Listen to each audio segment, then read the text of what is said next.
భద్రాచలంలోని శ్రీ సీతారామచంద్ర స్వామి దర్శనం కోసం వచ్చే భక్తుల వాహనాలను ఆలయ పరిసరాల్లో ఉచితంగా పార్కింగ్ చేసుకోవాలని, పార్కింగ్ ఫీజు కట్టాల్సిన అవసరం లేదని ఆలయ కార్యనిర్వహణాధికారి ఆలయ పరిసరాల్లో ఫ్లెక్సీలు ఏర్పాటు చేశారు. గత సంవత్సరం గ్రామ పంచాయతీ ఆధ్వర్యంలో వాహనాలకు ఫీజు వసూలు చేస్తున్న నేపథ్యంలో మార్చి నెలాఖరుతో గడువు పూర్తయింది. ఈ నేపథ్యంలో ఆలయ కార్యనిర్వహణాధికారి ఆలయ ప్రాంతాల్లో మొత్తం ఉచితంగా పార్కింగ్ చేసుకోవచ్చని ఫ్లెక్సీలను ఏర్పాటు చేశారు.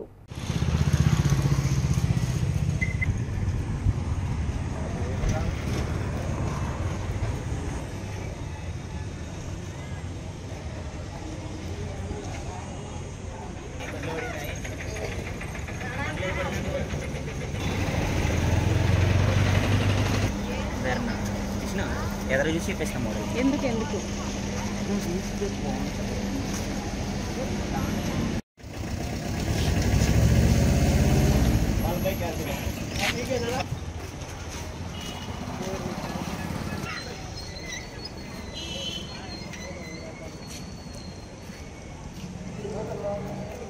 ట్రైన్ వచ్చింది.